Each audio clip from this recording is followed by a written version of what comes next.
Гүлназ ханым айтып кетсеңіз еді, мына бүгінгі күнде ялғыздық проблемасы не дәрежеде актуаль? Біздің бит енді ЗАГС идарәсе де ялғызлар арасында исәп алды, ничектер бұл проблеманы хәл итмәкче була, не дәрежеде актуаль бұл проблема? Ялғыздық темасы бигерәк тә урта яшьләр арасында актуаль. Алар мәсәлән эшләп, үзләренең шәхси тормышларын онытып, калдырып ялгыз калган булулары мөмкин. Яшьләр арасында актив кына танышу, өйләнешү бара. Шулай ук әлбәттә бу проблема. Моны хәл итү юлларын без эзлибез. Шуның өчен без яучылык хезмәтен алып барабыз инде. 7нче ел без бөтен ялгызларын да гаиләле итәсебез килә.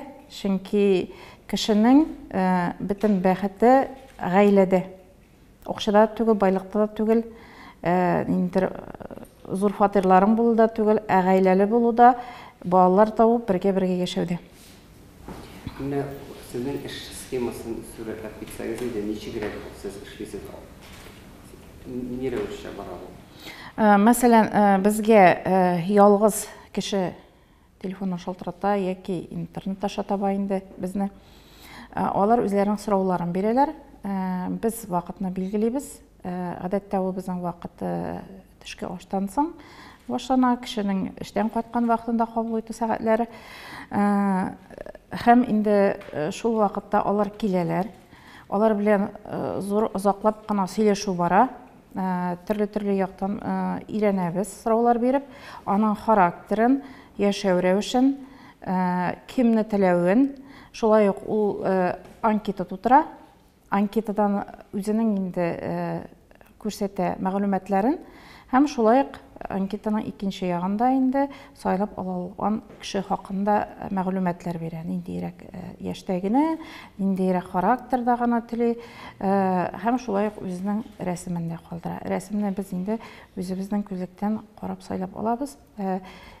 Кызның яки егетнең якыннан төшкән рәсеме һәм ерактанрак фигурасы күренә торган рәсемне калдырып китә. Шулай эш башлана, һәм шул анкетаны тутырганнан соң ук без инде анарга күрсәтә башлыйбыз аның теләгән кешеләрен.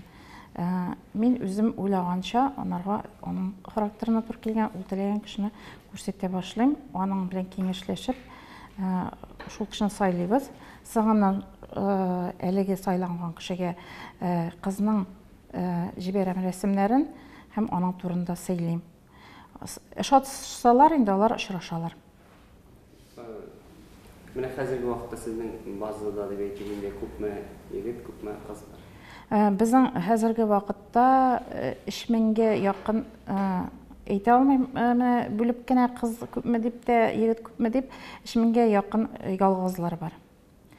Һәм аның әле килергә теләүчеләре күп. Алар шалтыратып, менә фәлән вакытта киләбез, фәлән вакытта килергә җыенабыз, кызыксынучылары бик күп. Әлбәттә, хатын-кызлар безнең картотекада күбрәк. Ул бит инде безнең Россиядә дә күп. Аның турында яшерен дә түгел, яшереп тә тормыйбыз, әйтәбез. Мәсәлән, генетиклар да әйтәләр бу хакта. Россиядә хатын-кызлар күбрәк. Мөселман илләрендә ирләр күп булса, бездә хатын-кызлар күбрәк. Сез моның сәбәбен нәрсәдә? Мәсәлән, ни дип әйтер идем, соңгы арада бит инде егетләр, ир балалар күбрәк туа. Алар заманында да шулайрак туганнар дип уйлыйм. Чөнки мин укыган вакытта чыгып әйтәсем килә, классларда, мәсәлән, сыйныфларда ике мәсәлән бүленгән була иде. Кызлар да бер дәрәҗәдә булса, егетләр дә бер дәрәҗәдә иде сыйныфларда. Мәсәлән, 15 булса 16, мәсәлән, шулайрак иде. Мәсәлән, 38, 45, 50 яшьләр тирәсендәгеләр яшь чагында, яшь үсмер кияүгә яки өйләнергә вакыт заманда ул туры килә инде безнең 90нчы еллар башы, 90нчы еллар, 80нчы еллар ахыры. Шул вакыттагыларны кияүгә бирү бик зур проблема булып тора. Ирләр, чөнки ирләр әз. Неден әс, чөнки безнең ул вакытка туры килде Әфганстан сугышы, шулай ук Чечня сугышы туры килде, наркомания, шулай ук урамнарда сугышлар, мафиозия. Менә алар менә шул вакытта күбрәк ирләребезне югалттык. Менә ул сәбәп бар һәм шулай ук менә шушы елларда авыллардан күпләп китү башланды. Хатын-кызларның. Күбрәк хатын-кызлар авылдан китте, егетләр, ирләребез инде безнең әти-әнине карарга диеп күбрәк авылларда төпләнеп калдылар, чөнки ул вакытларда авылларда хезмәт хаклары да әйбәт иде, эштә бар иде, гөрләп эшләп тора иде колхозлар. Авыл бик матур гына әйбәт кенә яши иде. Шунлыктан алар нигезне, әти-әни нигезен ташламыйм диеп, шулай ук авылны яратам мин диеп, алар иләр кырганнан соң шәһәргә китәсләре килмәде һәм китә дә алмыйлар, алар яшиләр авылда, әле дә баралар. Шулай булгач шундый ниндидер бүленеш бар, ялгыз ирләр күбрәк авылларда, шәһәрләрдә ялгыз. Әйе. Әмма барыбер дә хатын-кызлар күбрәк. Гомумән алганда. Гомумән алганда күбрәк. Сезнең практика нәрсәне күрсәтә менә сез әйттегез 3000 кеше бар дип, 3000 кандидат. Буларның ничә проценты күпме кешенең мөмкинлеге, өмете бар үзенең барын табарга? Һәрбер кешенең өмете бар. Өметсез, әмма ул өмет кешенең үзендә булырга тиеш. Иң беренче чиратта. Кеше өмет белән яшәргә тиеш. Мәсәлән, бездән көтеп утырырга тиеш түгел.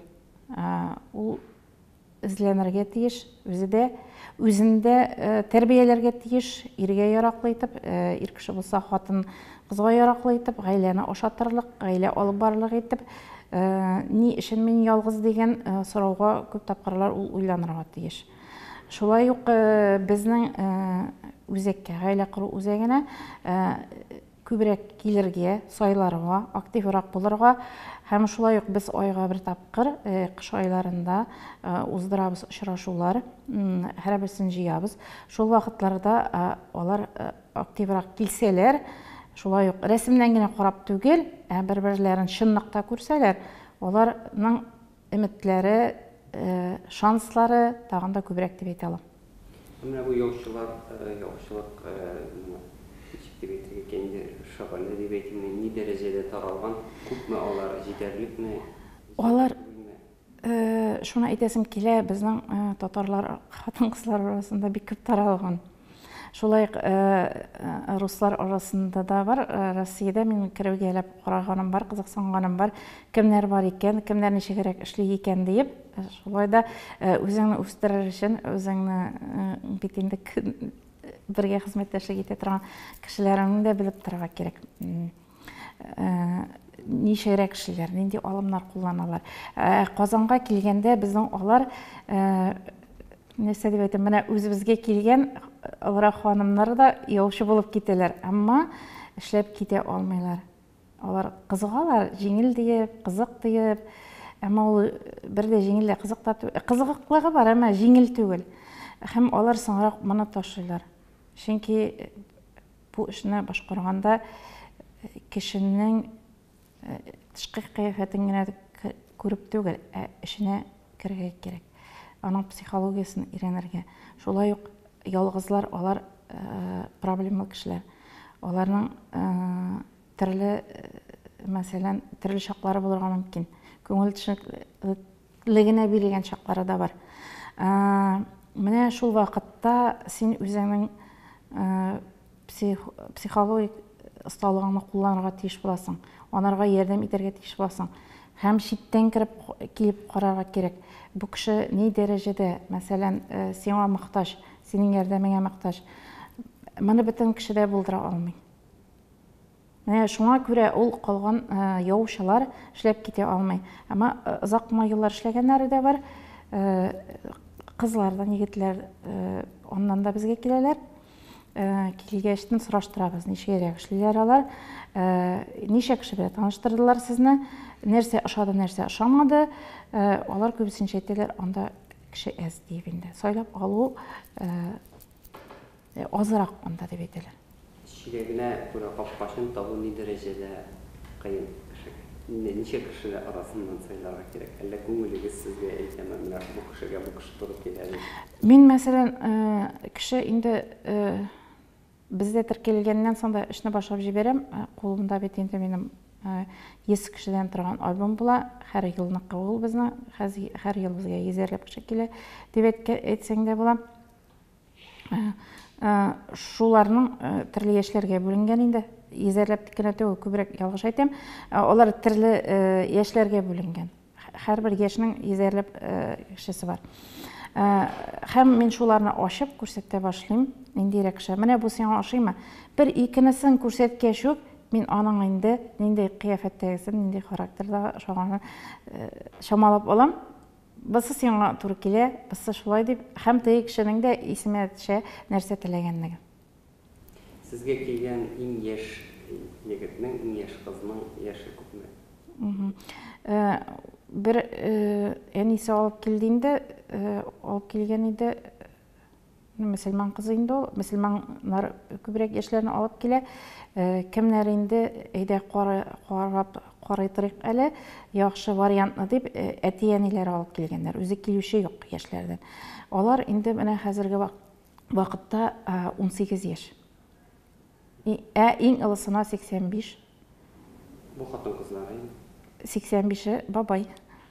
Чөнки ул алырак яшьтәгеләр, азаграк яшәүче кешеләр бит инде. Алар арасында ирләр күбрәк. Яшь егетләр бармы? Бар. Яшь егетләрдә 18-дән, шулай ук мөселманнар. Әйе. Алар чөнки ислам кануннары белән яшәүчеләр, алар гынахтан куркучылар, тизрәк иленергә телиләр, гаилә корып. Менә шундыйлар.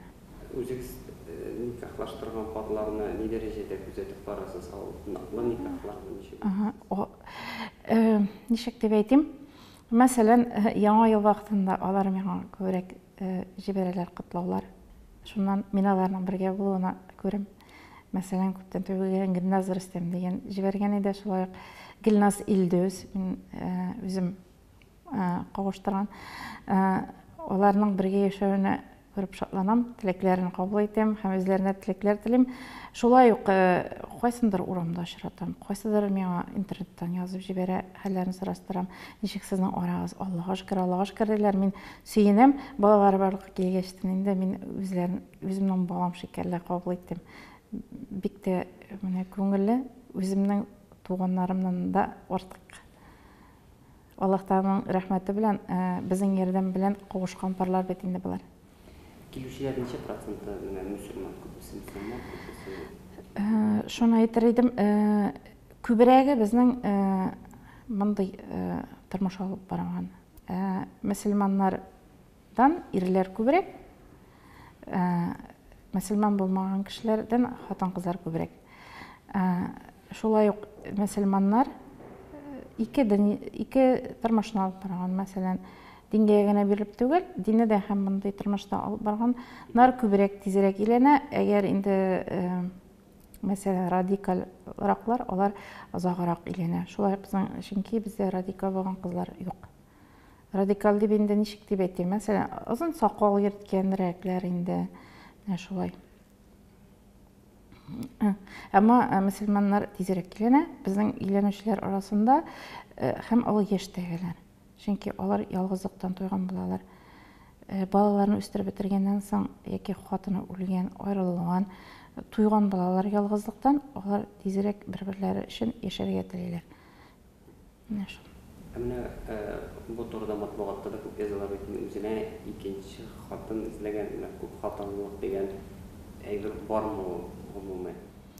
Әйе, менә 15-нче елларда бу тема тагын бер теге тау шикелле күтәрелеп алды инде. Шулай ук Чечнядәге УВД полковнигын иләгәннән соң бик каты бәхәсләр барды. Әлбәттә, ул эш төрлегә бүленде, эш төрле фикердәге кешеләр арка килде. Мәсәлән, дин кешеләре моны яклады, чөнки хатын-кыз күбрәк булганлыктан кирәк дип хуплыйлар. Бар бөтенләй дә каршы булучылар, бар шундыйлар пассив, нәрсә эшләсәләр эшләсеннәр дигән. Икенче хатынмы, өченчеме ул, дүртенчеме ул, бездә дүрт хатын алып торганнарын бик үк хәтерләмим. Әмма тырышып караучылар булды, аларның кайсылар бер хатын аерылып китте, шадаша алмыйча. Ну, хәзрәтләр арасында элек булган хәлләр иде инде ул, хәзер юк булган. Аны кешеләр хәтерли инде.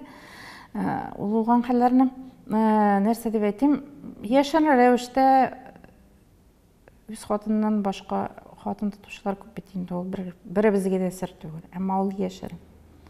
Никахлымы ул, никахсызмы, безгә ансы билгесез. Никах белән яшәсәләр, әлбәттә, ул тагын да яхшы. Менә, мәсәлән, шуны әйтәсем килә, бар шундый фикердәге Россиядәге муллалар, алар ике хатынлыкны законлаштырмакчы булалар. Гөнаһта яшәгәнче иманлы, дөрес яшәү рәвешен күпрок күрәләр.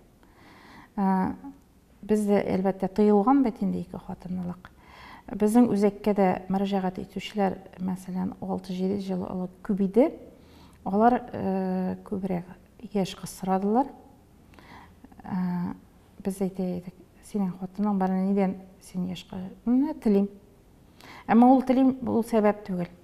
Хәзерге вакытта берничә сораштыручылар, кызыксынучылар шактый гына. Әмма анкета калдырып китүче берничә генә. Без сораучыларга да калдырып китүчеләргә әйтәбез. Без сиңа яшь кыз белән таныштыра алмыйбыз. Таныштыра алмыйбыз. Безнең андай хукугыбыз юк. Әгәр телисең икән, син чын мөселмансың икән, син ал проблемалы күп балалы хатынны, мохтаҗ булганны. Аның матурлыгы өчен иләнмә, Аллаһ ризалыгы өчен, анага ярдәм итү өчен илән дип әйтәбез. Без аларга шундый киңәшләр бирәбез. Һәм шундыйларын гына ике якта теләсә, мәсәлән, мин иләндерергә тырышам. Чөнки бу ике як өчен дә файдалы. Балалар да диндә үсә, тәрбияле була, ир кеше тәрбиясен күрә, һәм хатын да якланган була. Төрле яктан. Менә шунда ул савап бик зур. Мондый шартлар бармы? Күпме дип әйтим? Минем алай иләндергәнем юк. Икенче ханны тырышып караганым булды, авыр хәлдәгеләрне, әмма инде сәбәпләр аркасында бербесен. Я да булмаса, мәсәлән, бар ир кеше хатынының бергә гомер иткән хатынның характеры үзгәреп китү сәбәпле. Беребез дә, мәсәлән, сакланмаган, бу ул бит инде сәламәтлек билгесе. Акыл белән юләрлек арасында дигәндәй, кыз ханымга ара бар, әйме? Беркем дә монардан сакланмаган. Мәсәлән, хатыннары билгеле бер яшьтә, мәсәлән, 50 яшьләрендә, ничектер акыл авышып киткән нәре бар. Андыйларны эшләсеннәр инде. Алар хатыннарын да ташлый алмыйлар. Чөнки ул хатын гомер иткән, балаларның әнисе, аны ташларга кирәк түгел, аны карарга кирәк. Шундай очрактан арып кына башка хатынга иләним микән әллә дип уйлаган ир кешеләрнең беренчәсен беләм. Әмма аларны иләндерә алган юк әле. Менә кемнеңдер икенче хатыны буларга теләүче хатын-кызлар бармы алар? Әлбәттә бар. Әлбәттә бар. Әмма ул чынлап та үз теләге белән дип уйламыйм инде. Үз теләге белән бик тә дингә бирелгәннәр, Аллаһ Тәгалә ризалыгы өчен дип ялгыз яшәгәнче дип, ялгыз яшәргә ярамый бит ислам динендә. Шуның өчен бар. Әмма да без бит инде башка илдә, башка заманда тәрбияләнгән кешеләр. Күңелләрнең төпләрендә икенче хатын булырга теләр дип әйтә алмыйм. Шулай дип уйлыйм. Алар бары тик тормыш авырлыгыннан, балаларны ялгыз үстермәстән генә икенче хатын булырга телиләрдер һәм ризалыкларын бирәләр. Шуннан гына, менә сөйләшеп караганнан соң шуны ачыклыйм мин. Менә сез ничек уйлыйсыз, менә Чечняда бит инде бу законлы рәвештә булмаса да чынлыкта рәсмиләштерелгән дип әйтеп калам моны. Иә. Һәм фактта ул бар. Сез ничек уйлыйсыз, менә бездә дә ни өчендер матбугатта вакыт шушы әйберне күтәрәләр, рәсмиләштергәнме, юкмы дип сезнең үзегезнең фикерегез ничек? Кирәкме, юкмы? Мәсәлән, мин үзем бер кашан да беренче я икенче, өченче хатын булмас идем. Ма бик тә каршы мен. Мен, мәсәлән, ярата алмыйм кемнеңдер ирен. Инде нәрсә дип әйтим, әгәр хатын кыз тели икән, анда ешракта мөмкиндер, әмма законлаштыруны әйтә алмыйм бөтенләй. Ул куркыныч нәрсә минемчә. Нәрсәгә китергән? Әйтә дә алмыйм. Әйтә алмыйм. Әмма ул икенче хатынлык бар инде, ул мәсәлән шул Чечняда. Мәсәлән, ул күптән түгел генә булган хәлләрдә минем уемча ул беренче хатын айырган дип болай гына сөйләгәндер. Ташлаган дип уйламыйм, чөнки ислам динендә беренче хатын ташларга ярамый. Бездә монда гаиләдә бар, әйеме? Күп булмаса да. Ике хатын белән яшәгән гаиләләр бар бездә. Рәсми дип әйтү. Рәсми була алмый ул беренчектә, чөнки без Никах белән. никах, Бар. Мин аны еш күзәтәм. Хәтта билгеле булган кешеләр арасында да бар бу. Шулай балаларын бер мәктәпкә йөртәләр, әмма бар хатыннар арасында көндәшлек бар. Шулай ук миңа шунысы кызык әле исемә төште. WhatsApp-тан язып җибәргәннәре дә бар. Менә минем ирем 31 яшь, буе шуның кадәр, килосы шул кадәр, сакалны кыскарак кына йөртә, икенче хатын иремә эзлим, менә номеры дип. Менә мондайрак нәрсәгә шаккатам инде мин әлбәттә. Таптыгызмы? Юк, мин ул исемскә җавап бирмәдем. Сез ничек уйлыйсыз, менә нинди кешеләр ялгыз кала? Психологик яктан да ниндидер сездә күзәтүләр бар да безнең еллар буена. Нинди кешеләргә тырышсагыз да менә табып булмый. Кеше нәрсә исәпкә алырга тиеш гаилә кору өчен? Күбрәк тә ялгыз калганнар хатын-кыз арасында инде ул. Алар, мәсәлән, иң беренче яхшы гына белем алабыз диләр. Яки әтиәне куша чыкмыйсың әле кияүгә дип. Белемеңне ал, сине шуның өчен укыттык диләр. Аннан соң азрак кына эшлә диләр. Эшли башлагачтан, мәсәлән, аның фатир аласы килә башлый. Фатир алганнан соң машинасы, шулай ук фатир бит инде ул алыр өчен зур гына сумма кирәк. Юн генә тормый машинасы да. Менә ул кредитлы хатын кызга ир кешенең дә бик иләнәсе килеп тормый. Чөнки алда мин түләрмен дә соңыннан нәрсә булыр ди. Бу мәсьәләдә бар. Шулай хатын кыз үзен үстерә, дәрәҗәле урыннар ала. Дәрәҗәле урын алгачтан миңа да үземнән түбәнен кирәкме ди, үземнән әзрәк акча эшли торганы кирәкме ди. Менә ядә ул соңгы модадан киенә, үзен бик каты карый, салоннарда йөри. Менә шундай хатын кызлар миңа да фильмнарда кебек гүзәл шибәр егетләр һәм дәрәҗәле егетләр кирәк дип үзенең дәрәҗәсен күтәрә. Үзенең рус әйткәндә самооценкасын инде дәрәҗәсен күтәреп, үзенең бу дөньяга гаилә корырга килгәнен онытып җибәрә. Кыз буларак. Менә шул. Ир кешеләрдә менә нинди нәрсә сәбәп ир кешеләр ялгыз кала? Ир кешеләр арасында шуны әйтер идем. Бер ничә кешенең генә хәтерләмим ялгыз калганнарын. Иң беренче чиратта аның ялгыз калганның эшкишлек. Мәсәлән, эшләмәсә, эшсә, ул ялгыз кала, чөнки ул беркемгә кирәкми, аннан соң хатын-кыз уйлый бит инде. Моның белән эшләп мин шиләр ятыйм ди. Эшкән кеше. Чөнки аның әтисе дә эшкән булырга мөмкин. Ул гаиләдә аны күреп үсеп туйган булырга. Шулай ялгыз калганнар арасында иң беренче өйләндергәнем 45 яшендәге егет иде. Ул инде әти-әнисе белән яшәгән. Монда әнисенең ягынтысы дип уйлыйм мин. Менә шуны өйләндердем. 6 ел элек әлбәттә хатын укытучы иде. Ул укытучы бик оста психолог иде, иләренә килеп сөйләшеп, түрлі яқтан үйленіп айланы келін болып келген қыз, әмма бұл хатынға бермес үшін бұлар үйленішкеннен сонда тоққалышулар барды, бүгінге қайыр бара бұғайынды, әне бірден бір баласын шығарып жібересі келмек келін білен. Қысыла әр вақытта. Менен сұраған еді, мәне жылай-жылай, ұлым үйлен алмыша қолайынды, мен өліп кетем енді, менің өлім тіклерімді де көрсетіп қалдырыға мәне жоқ енді, қызымда болмады енді менім деп еткен еді.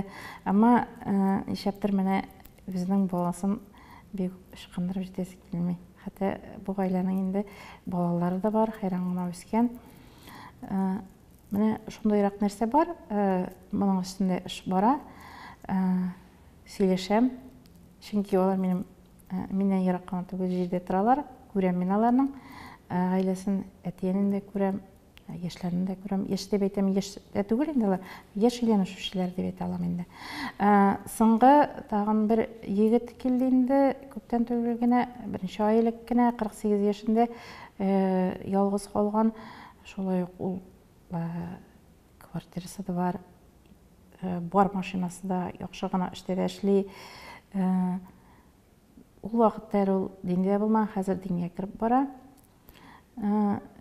Қияфетке де шебергіне, қызлар арасында бек популяр болған, үйлену тұрында ойламаған. Не шыл? Екі түрлі қараш, екі түрлі проблема деп еткенде. Бірік проблема екі түрлірек yönelişte. Әти-әнилерінің рөлі не дәрежеде кішілердің ялғыз қалуында неше білесіз? Әти-әнилер нәрсеге қарарға, нәннен де ялғыз жіберелер деп екен?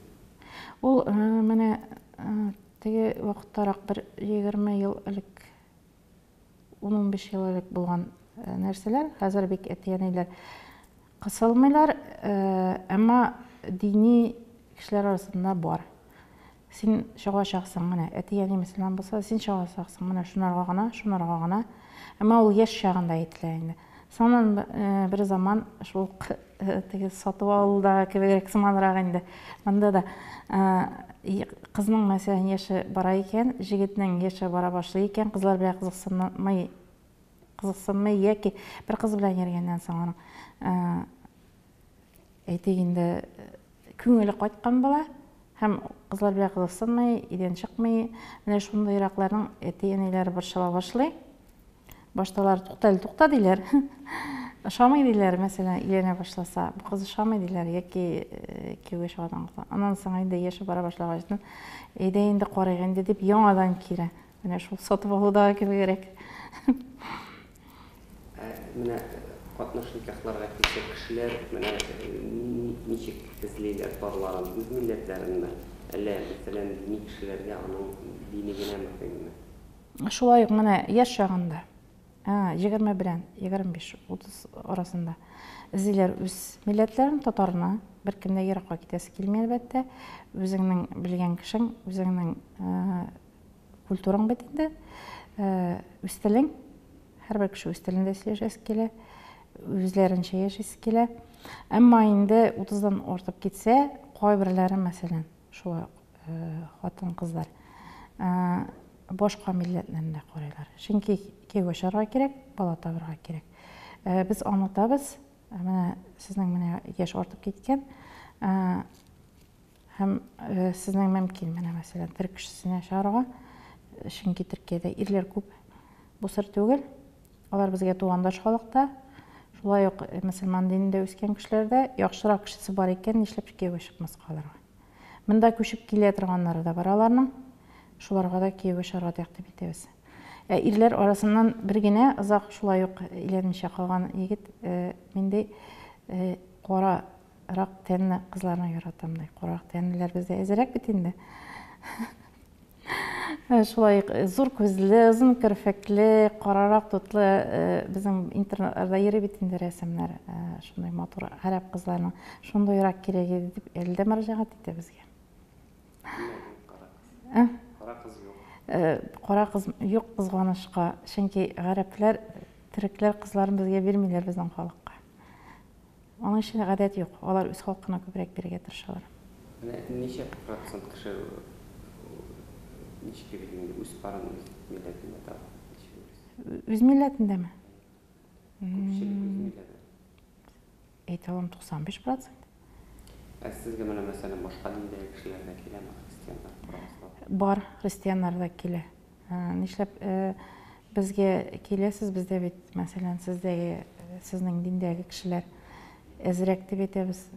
Сезне иң күп эшләүче, эш алып баручы дип тәкъдим иттеләр, татарлар диләр. Ягъни аларның дуслары татар милләтеннән булалар һәм татарларны бик тә хөрмәт итәләр. Христиан дине дигәннән шуны аңлап бетермәдем. Христиан динендә мәсәлән динен тотучымы яки дә урыс кешесе турындамы? Ие, урыс кешеләре алар татарларга да чыгарга ризалар. Алсалар. Сез андыйларны кавыштырасызмы? Әгәр татар кешесе килә икән инде, аның бар икән, мәсәлән, Казанда, Казанныкылар, гомер буе Казанда яшәгән, аларга кемне алуы барыбер.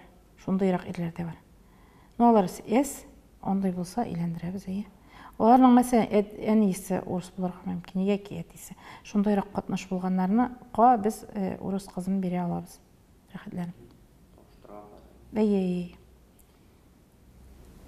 Менә сез ничек әйтер идегез?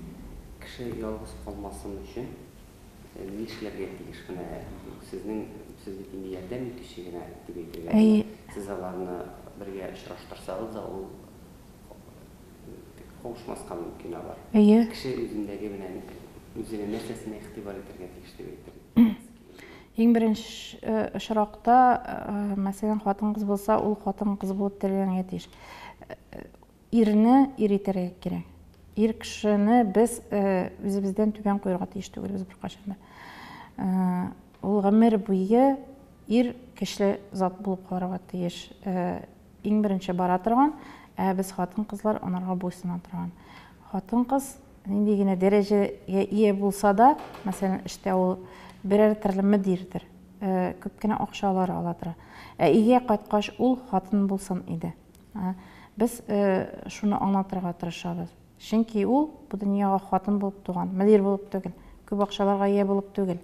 Ул бу дөньяга Аллаһ Тәгалә тарафыннан кияүгә чыгарга, балалар тәрбияләргә. Шулай ул балаларны, мәсәлән, хатын-кыз булса хатын-кыз итеп, ир-егет булса ир итеп тәрбияләргә килгән кеше хатын-кыз. Әгәр ир кеше икән инде, ул үзен хатын-кыздан түбән куярга тиеш түгел. Ул алдан барырга тиеш һәм үзенең сәламәтлеген сакларга, чөнки ул нәсел калдыручы кеше, ир кеше. Һәм шулай ук эшне яхшыны сайларга, гаиләсен тәэмин итәрлек итеп көчле кеше булырга тиеш. Түбән түгел. Мәсәлән, әни аяк астында яши торган түгел. Ялгыш әйтәм, әнинең аяк астында, мәсәлән, әнине хөрмәт итеп яшәргә кирәк, әмма әнинең акчасына түгел. Менә шуны әйтәсем килә минем. Ир кеше булырга кирәк. Менә шундый ишракта, мәсәлән, ирне хөрмәт иткән хатын-кыз белән һәм шулай гаиләне иң беренче алып бара торган, тәэмин итеп балаларны тәрбияләүдә булыша торган ир кеше икән, алар әлбәттә идеал гаилә булыр иде. Менә шулар кирәк. Ничек уйлыйсыз, менә безнең татарның булган нинди идеаллары югалган һәм нинди элек булган? Сез нинди идеалларны кайтарып әйтегез? Мәсәлән, мин үскән чагында безнең үй тулган инде. Шигелгән сөлгеләр, шигелгән шулай ук ятакка куя торган, эленеп куя торган бик матур гына чаршаулар, төрле паласлар, шулай ук сыгылган тәсбихлар, намазлыклар кулдан эшләнгән. Булар безнең әбиемнең дә бар иде, әниемнең дә бар иде. Башка туганнарымның иләренә керсәң, мин утыра торган идем. Менә ничек эшләр икән, бу ничек матур икән, кара ничек ине-бизи үзенә бер төрле татар иен бирә торган. Хәзер шулай итеп эшләп булмый, әлбәттә, мәсәлән. Шулай ук элеккеге заманны кайтарып бетермәй булмый. Алар бит менә барсы да килгәннәр бирнә булып, килен төшкән ие бирнә булып килгәннәр. Киленнең әлбәттә сандыгы булырга тиеш. Бу бер Советлар Союзы заманасында кием итеште, бөтенләй диярлек. Бүгенге көндә юга башлады, кайбер районнарда гына сакланып калды. Әмма шулай да менә никах кабыргачтан бүләк бирү дигән нәрсә бар бит инде. Шул бүләкне нәрсә бар, кибеттә нәрсә бар, сатып алалар, бик каты озак йөриләр, берәр төрле үзенә бер төрле үзенчәлекле бүләк тә аласылары килә, әмма таба алмыйлар. Мәсәлән, кайнанага, кайнатага бирергә, шулай башка туганнарга бирергә таба алмыйлар. Балаларда бөтен кешедә булган бер, мәсәлән, бер төсле әйбер бүләк итәләр. Әмма истәлек булып калырлык түгел, аның кулыннан эшләнгән түгел. Кызларның, мәсәлән, күбрәк кайдыр йөргәнче үзләре куллары белән бер нәрсә эшләп бүләк итсәләр, бу тагын да күңеллерәк булыр иде. Хәзер заманча, мәсәлән, сөлгеләр чигәргә мөмкин. Шулай урын җирне, мендәрләрне әзерләргә мөмкин. Кайнана өчен яулыклар әзерләргә, бабай өчен, кайната өчен тагын бер төрле бүләк, һәм шулай өйдә кирәк булган нәрсәләрне әзерләргә мөмкин. Менә шуның ише берне сандыгы дип әйтер идем. Кызларны кияүгә бирер өчен менә барларга кирәк безгә. Өйгә килеп керәсең икән, синең сандыгыңда тулы булырга тиеш. Урын җир әйберләрең өйгә кирәк яраклылар. Әлбәттә, аның холодильник һәм башка төрле әйберләрен болай да бүләк итәләр. Синең үз кулыңнан, хатын-кызың үз кулыннан, үз кулының җылылары кергән әйберне кайнанаңа бүләк итсәң, син тагын да якын булырсың бит инде менә. Килен кешегә әйтәсем килә.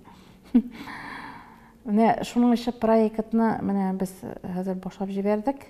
Аны эшләү өстендә мин шәхсән эшлим. Иң беренче чиратта үзем әзерләячәкмен сөлгеләр. Ул заманчада булырга тиеш. Сөлгеләр, аяк киемнәре, читек рәвешендә, мәсәлән, тагын шулай ук менә мәсәлән тәсбихлар шундыйрак. Һәм намазлыклар, тагын башка төрле бусы бүләк итә торган әйберләр. Һәм өйгә кирәк яраклылар. Ир кеше өчен кирәк яраклылар. Менә үзебезчә, милличә әзерләргә кирәк дип уйлыйм мин. Һәм заманчада булсын. Менә шуны кайтарырга. Кияүгә чыгу булай гына түгел, бәйрәм генә түгел, менә туйларны зурлап, акчаларны күп түгеп уздыралар. Аннан соң да яшәргә кирәк бит. Аннан соң нәрсә белән яшәргә? Нәрсә бар кулыңда? Нәрсә алып киләсең син бүләк итеп?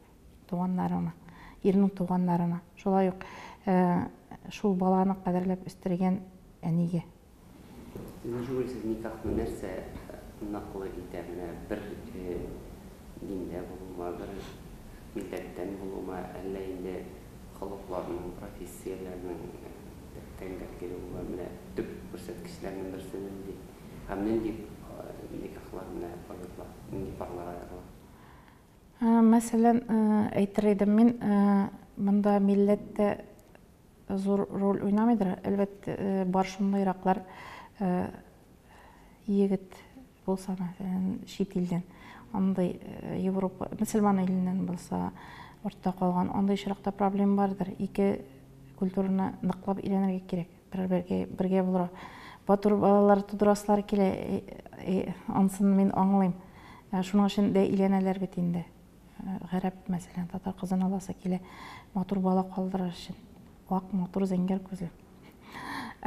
Безгә килгәндә, әлбәттә, телебезнең бер булуы, культурабызның бер булуы ныклы ярдәм итә, әмма бу гына җитми. Моның өчен эшкә ашап йөргән чагында бер-берен ныклап өйрәнергә кирәк. Кияүгә чыгар өчен артист булып кына түгел. Чөнки артист булуың ул кияүгә чыгарга, аннан соң да яшисе бар. Синең булачак кешең, ярың сине белсен, күрсен, уйласын. Синең белән ул гомер итә аламы, юкмы? Яки ул да ачылсын сиңа, син дә аны ачарга тырыш. Шундый очракта кеше бит идеал яктан гына тормый, аның бар минус яклары да. Кешене эзләгән чагында байлыгына карап, матурлыгына карап, яки башкасына карап кына түгел, минус якларын да карарга керек. Шулай бер төрле характер, кызып кына китә торгандыр ул. Менә шул кызып киткән син кабул итәргә тиешсең. Олдан шунарга сабырлы булып тора аласыңмы, юкмы? Буларның барысында өйрәнергә, шулай мәсәлән, кызып китте ди кеше, шун чагында сабыр гына тыңлап торырга, тынычлангачтан инде аның белән матур гына сөйләшергә.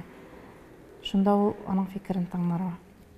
Ул инде очрашып йөргән чагында да күренә. Аңа өчен мәсәлән. Син ничек уйлыйсың, менә үз параңны табу өчен һәм никах булсын өчен холыктагы нинди сыйфатларны кирәк итеп куярга кирәк дип аларсың микән? Нәрсә комачау гаиләгә? Шулай ук ул вакытта бит инде гаилә карар алдыннан бер-береңне тану, өйрәнү бара. Менә шул танаганда кирәк күбрәк игътибар. Ул гаилә кыргышында кирәк. Шуңа үзеңне тәртиптә тоту, тышкы кыяфәтеңне тәртиптә торырга кирәк һәм эчке халәтеңне тәртипкә торырга кирәк. Менә шулар, мәсәлән, сорау ни дип әйтергә? Характердагы нинди сыйфатлар комачау дип әйтергә. Мәсәлән, сез әйттегез бит инде ир кеше булырга тиештер, димәк ул бәлки батыр булырга тиештер, кирәкмәгән горор булмаска тиештер. Менә нәрсә? Нинди сыйфатлар? Шундай юктан гына кызып китәләр дә, юктан гына сүз чыгаралар да, кыз да үпкәләгән кыяфәт чыгара. Мин ана ише теге нитмим әле анарга. Буйсынмыйм әле дигән булып, минем горурлыгым бар дип, юктан гына горурланып йөрергә мөмкин, ир кеше ялынмыйм әле дип. Булар бер-берләр туры килгән кешеләр булырга мөмкин. Менә шул горурлык та әлбәттә комачаулык итә. Шулай ук йөргән чагында бит инде бүләк алырга кирәк, бүләкләргә дә игътибар ителә. Шулай хатын кызның нәрсә теләгән ир кеше белергә тиеш. Бүләкне жәлләмәскә, кыйммәт бүләк турында сүз бармый, игътибар турында. Менә игътибарлык кирәк. Алар да комачаулый. Шулай бар безнең. Сораштырабыз бит инде очрашканнан соң. Нәрсә эшләдегез дип. Урамда йөрдек. Киреп утырырга кирәк кафега, чәй алырга һәм башкасын сөйләшеп җылыда утырырга яки кинога барырга. Шундыйрак кешеләребез дә бар безнең. Урамда гына йөрткән егетләр дә бар. Менә ул да комачаулы бит инде танышырга. Менә шул. Менә сезне иң гаҗәпләндергән нинди очрак булды? Үзенә нинди бар эзләүче кешеме, әллә инде киресенчә шулар? Нинди гаҗәп очраклар атап әйтергез? Гаҗәп очрак шунысы, алар киләләр сорап, мәсәлән, анда миңа зәңгәр яки яшел күзе кыз кирәкми, миңа кара күзле генә дип, соңында өйләнәләр, нәкъ шундый кызга. Шундай булганнары да яки, мәсәлән, балалы хатын кирәкми миңа диләр. Характерын ошаталар да, балалы хатын-кызга өйләнәләр. Чагыштырып карайлар да, үзенә кирәклесе мондай кызлар арасында булмый. Балалы хатын арасында шулай өйләнгәннәр дә бар. Алар да гаҗәп. Анам моны балалы хатын алды икән, бу бит инде зур савап. Сез ничек уйлыйсыз, менә дәүләт, дип әйтимдә, дәүләт ничектер бу ялгызлык проблемасын хәл итә аламы? Нәрсә эшләргә кирәк моны хәл итер өчен? Хәл итәргә кирәкме? Дәүләткә кирәк әлбәттә, әмма мин дәүләттән бигрәк үзем дини яктан әйтәм. Безнең дини кешеләр арасында ир кеше булырга тиеш. Гаиләне саклап һәм бик каты психологик белемгә ия булган һәм шулай ук дөньяви белемгә дә ия булган хәзрәтләр кирәк. Мәчеттә генә утыра торган түгел, халык арасында йөри торган. Ана хатын-кыз мәсәлән мин генә башкара алмыйм. Чөнки ир белән хатын арасында аерылышкан чагында, аерылышу процессында бик зур каршылыклар була. хатын кызга, мәсәлән, мен хатын кыз буларак алар белән сөйләшеп барган бар, әмма бик зур нәрсә бу, үз өстенә генә алу. Ир кешеләрәк бит инде ул. Анарга монардан чыгу җиңелрәк. Ике якында тыңлый хәлләр китерергә мөмкин. Ир кеше яки хатын кыз бергә барсалар, ике якында тыңласалар, ике якның ир белән хатын кыз аралашу процессында алар бөтенләй башка дөньяга киткән балалар. Бер-берсен күрмиләр, аңламыйлар. Читтән караган кеше тиз генә анализ ясап, кемдә гаеп, кемдә нәрсә икәнен тигезләштерә ала. Менә дин кешеләренең бу эштә күбрәк басым ясап эшләүләрен телим мин. Бу як кирәк. Дәүләткә килгәндә аның өчен билгеле бер программалар кирәк әлбәттә. Күбрәк үрнәк гаиләләрне күрсәтергәдер. Яшәү серләрен халыкка күбрәк мәсәлән җиткерергәдер. Әлбәттә идеал гаилә юк инде ул. Әрләшеп тә алалар. Әмма бит яшиләр, яшәргә кирәк. Өйләнештән икән яшәргә кирәк. Бик тә критический нәрсәгә барып җитмиләр икән, яшәргә кирәк. Бар нәрсә игътибар итмичә генә. Кризис дигән нәрсә бар инде ул. Өйләнешкәннән соң 5 ел арасында барган мөмкин. Аннан соң балалар үсеп җиткәндә, менә гаиләдә кризис бар. Бер-берләреннән туялар. Менә шул вакытта башка кешенең ярдәме кирәк. Мондай гына психологның түгел.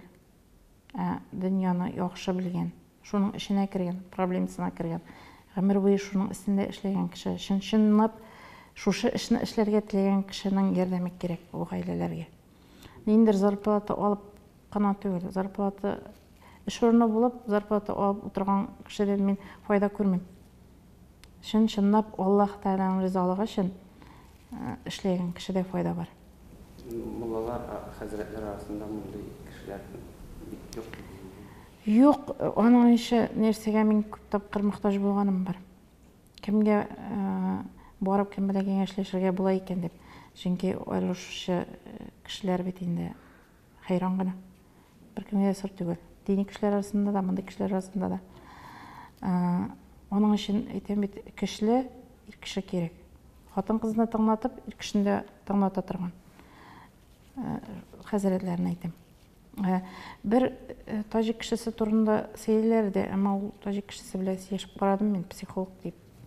Аны дин кешеләре белән инде минең белән сөйләшеп караганнан соң үземә ул кешедә ышаныч тапмадым.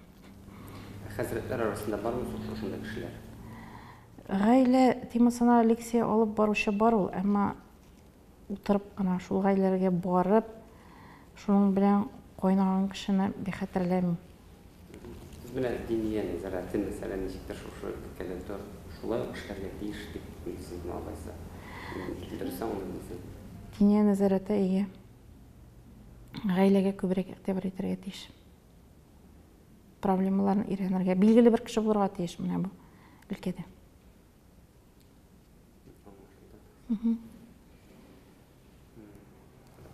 Үз парларын эзләүче кешеләргә менә нинди киңәш бирер идегез? Инде беләбез, менә бу яучылык белән шөгыльләнүчеләр арасында ул теге акча эшләү өчен ниндидер инде Бизнеска әверелдерүчеләр бар дисен. Бизнеска әверелдерүчеләр дә шулай ук моны җинаять максатында кулланучы оешмалар да бар бит. Бар, әлбәттә. Бар. Дөрес яучылык оешмасын, дөрес яучыны тапсын өчен кеше нәрсәгә игътибар итәргә тиеш?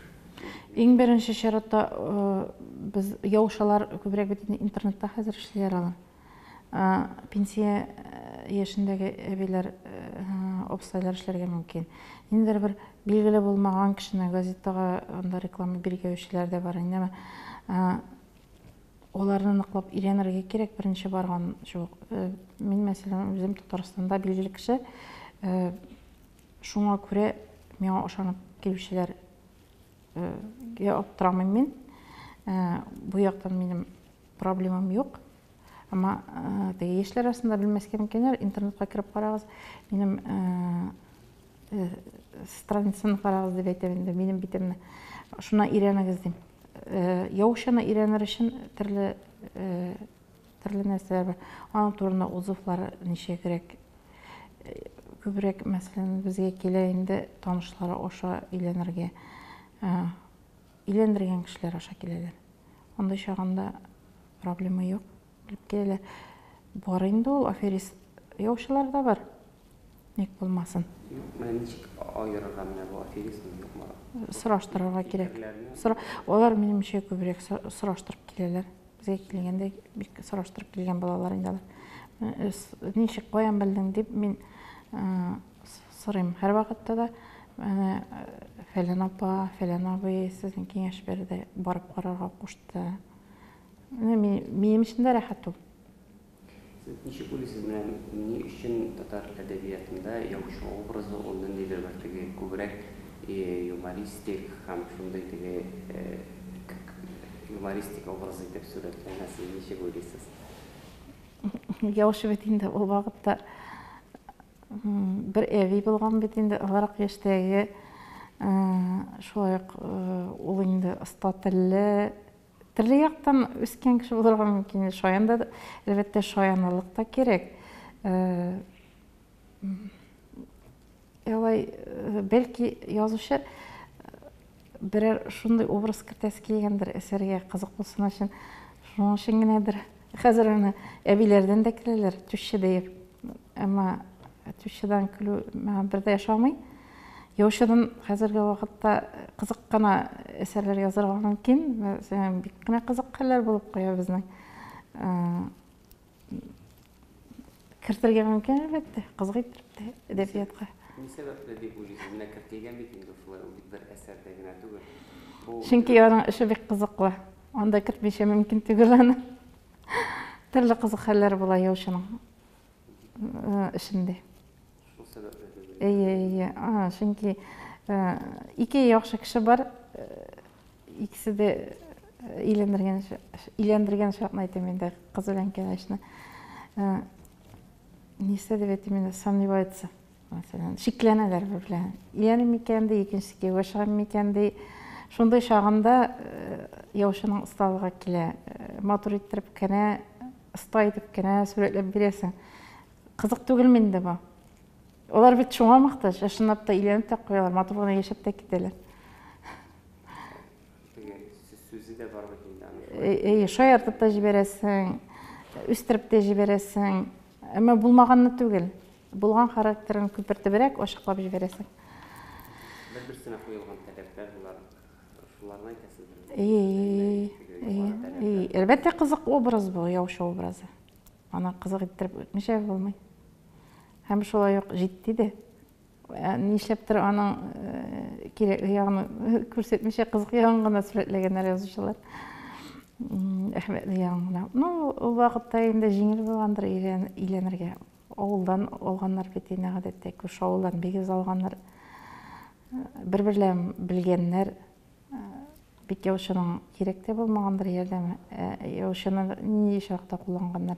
Әтәниләре каршы булган чакта яки аларак кеше өйләнгән чакта. Шулай бит инде әсәрләрдә. Яучының ярдәме кирәк булган.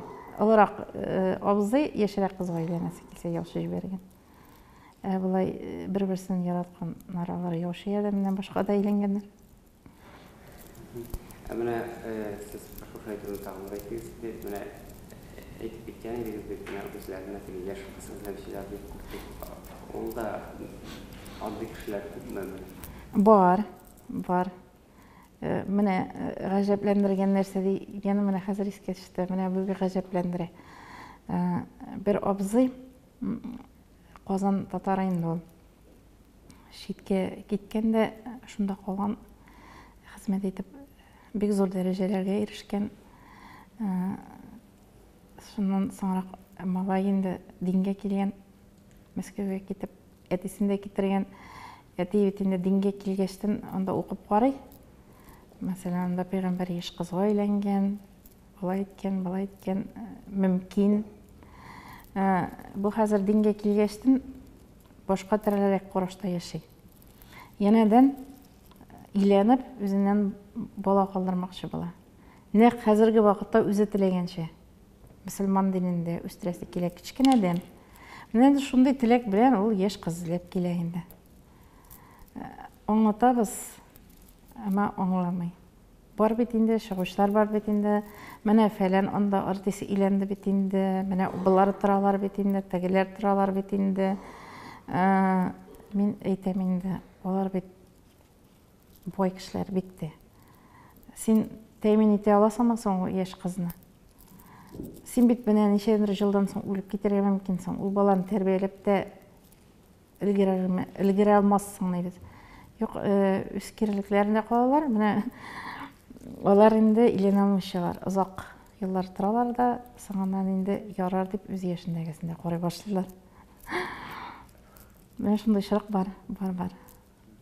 Гаҗәп.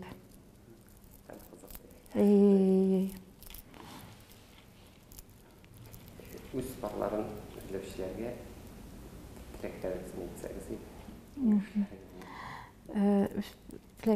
Үз спорларын эзләгән ялгызлар шундыйлар.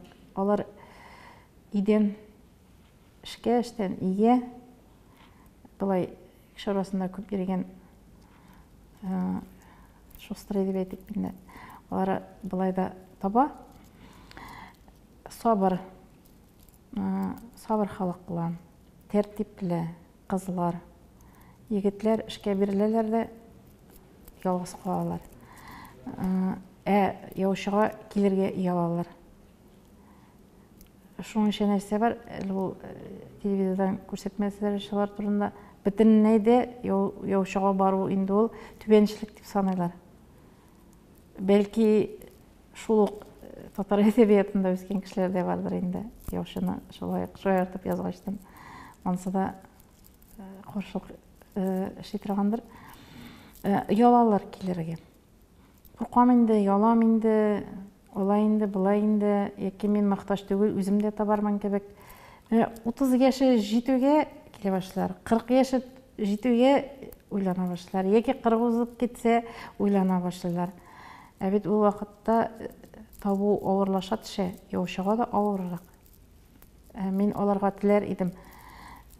Әгәр сез сизәсез икән, сезнең азрак үзеңә пар табу проблемасын игътибар итмиләр икән, яки башка нәрсә, ялгызлык сезнең башыгыздан чыкмый икән, бу сезгә авыр икән, яучыга килергә киңәш итәм. Чөнки кешенең җанына ярату кирәк, мәхәббәт кирәк, кемдер янында булырга кирәк, һәм аны тизрәк хәл итәргә кирәк. Бу проблеманы гаилә корарга, балалар табарга, гаиләле булып яшәргә, икәң бер булып яшәү. Менә бу тормышта аларның бу хакта тизрәк кирәкле бер вакытта уйлануларын телим. Ниндер бер яшькә җиткәч түгел, шулай ир кеше дә бит өйләнгән чагында уртак бала булуын тели, уртак баланы таба торган хатын-кыз ул 40 яшькә кадәр. Шул ягыннан масыннар иде, вакытында килсеннәр иде. Sizin versiyon olsa mı iki problemler olan iki ülke kişiler var mı? Nişiklerteki öz işlerine beklengen diye belirtilmeli. İkisinince yukarı talepler koyar. Öz işine beklengen psikolog probleması olan kişiler de var. Ул вакытлы шагына. Үзеннәренә игътибар итмәйкән, каршы, мәсәлән, ир кеше игътибар итмәйкән, хатын-кызларга күбрәк төшенчәлеккә бирү күбрәк. Хатын-кызга хас бу. Алар үз эшләренә бикләнәләр. Шулай ук яучыга килергә дә яталарга, алар тагын да ыскарак тәҗрибәләр бит инде. Әмма бу вакытлыча хәл ителә торган проблема. Берәрсе белән танышып киттек, ул кояш кебек балкый башлый. Бөтен башка бер дөньяда яши башлый. Менә шул. Аларның үз кулларында бу проблемадан чыгу, бу хәләттән чыгу. Һәрбер кешенең үз кулында. Бу турында бар тик уйланырга кирәк. Бер 30 яшь тулгачтан 40 яшь туганнан түгел. Менә шушы ике аралыкта. Юбилейлар килеп җиттеме, алар уйлана башлый. Мен ничек? Мен ялгыз икән бит менә, миңа шулай икән бит. Гадәттә кеше юбилей вакытында уйлана эшләптер. Менә шул. Юбилейга кадәр. Юбилей, 2 юбилей арасында уйланырга кирәк. 30 же, 20 белән 30 арасы. Менә бер әйбер ишеткән бар бит, кеше теге ике милләт кешесе кавыша икән, алар теге алгайга чыгалармын дип теге кеше үткәнне кайта дип менә шундай әйтә аласызмы, андый күренеш бармы? Кеше теге тамырларына әйләнеп кайта, шул сәбәп ниндидер проблемалар бар. Күзәтелә, башка милләткә яки башка дин кешесенә чыкканнар шулай әйтеп узган инде абзый хакында. Ул аның хатыны марҗа булган инде. Хәзер нәкъ татарны гына алырга тели. Шуңа күрә дә яшь кызга өйләнергә тели инде. Бар аның өчен нәрсәләр. Яки татарга кияүгә чыгып та татар кешесеннән булмаса башка милләтне карый. Аның өчен нәрсә бар? Кеше эзләнә, бер терлекне генә яратмый. Ул барыбызга да хас бит инде. Шул гына. Үз тәҗрибәгездән чыгып, менә үзегездә булган картотекадан чыгып, берәр нинди фәнни хезмәт әзерләү нияте юкмы? Әлбәттә бар. Мәсәлән, сырыйлар бездән шул торган инде. Ничә процент сезнең өйләнде, ничә карагыз бар, алай, булай, төрле сораулар бирәләр бит инде. Шундай чагында әйтәсе килә. Без шул кадәр эшкә бирелгәнбез.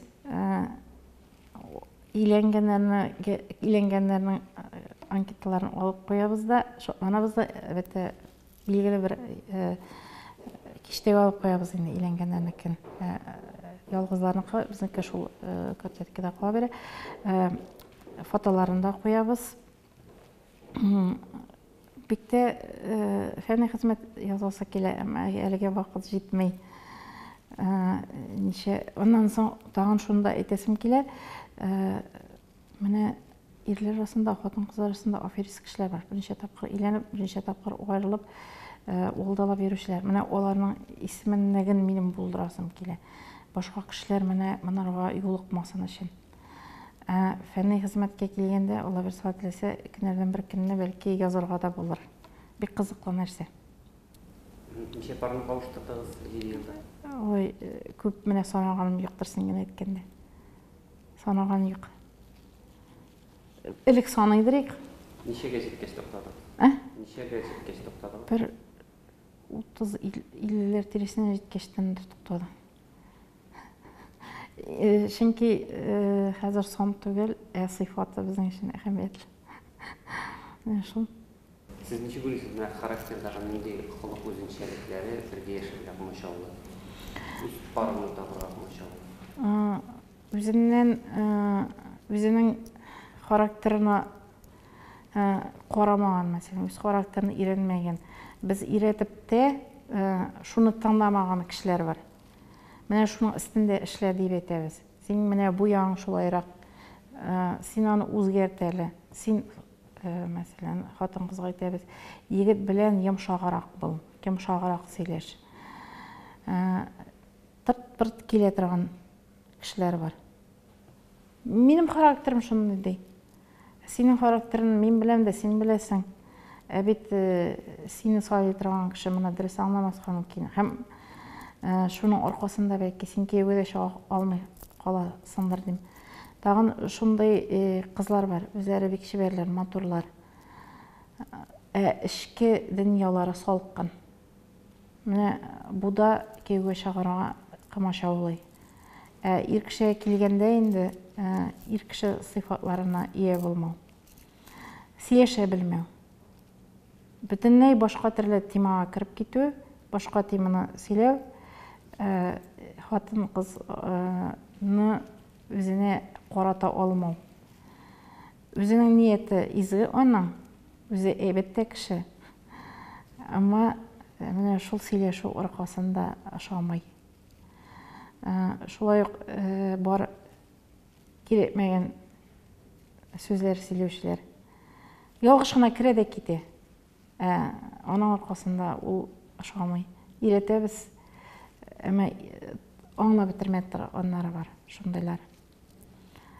Шул ир кешегә килгәндә тагын нәрсә? Йомшаклык, йомшак булуы, ир кешегә кирәк көчле халыклы булуы, кешеләрен күрсәтү. Хатын кыз бит инде анардан аның яклавын таләп итә. Яклаучан булсын да ир кешедән. Моны күрсәтә алмый ир кеше буларак. Сез салкын матурлык дип әйттегез. Әйе, салкын матурлык бар. Салкын матурлык кызлар турында әйтә инде. Кызлар хас бит инде ул матурлык. Рәсемнәргә төшәләр, бик матур. Безәнгән дә матур, киемен дә матур. Әмма барасың янына очрашуга. Егетләр фикере инде бу. Шулай безнең фикеребез дә бар. Сөйләшеп утырганда да. Үзләренең эшләре салкын, җаннары салкын. Олар үзләренә җәлеп итә алмыйлар. Ничектер кешене үзләреннән кире чигерәләр, нәфрәтле иттерәләр, нәфрәт уяталар. Сорауларга дер җавап бирмиләр, салкын, төртмәле. Менә шундыйларыбыз да бар. Кайберләр. Аларны өйрәтергә тырышабыз. Мәсәлән, хатын-кыз, син бит инде хатын-кыз ягымлы бул ир кешегә. Син бит әни, балалар тәрбияләп торган кеше дибез. Шулай, менә, шундыйлар да бар. Шулай ук аннан соң танышуга нәрсә комачаулый, байлык белән кызучылар бар. Байлык күпме анда эш каласың, нәрсәләрең бар, иң бармы, машинаң бармы? Койларга барасың, койларда ял итәсең, нинди маркалы машинада йөрисең. Менә ул да комачаулык итә хатын-кызга. Ир монардан кимсенә. Миңа байларым гына кирәк була дип. Шулай байлыкка килгәндә күпләре инде шушы яхшы гына кызсайлар өчен үзләрен күрсәтми дә башладылар. Инде эшләгәнлекләрендә. Байлыкларын да күрсәтми башладылар. Минем байлыгыма гына карап килмәсен дип.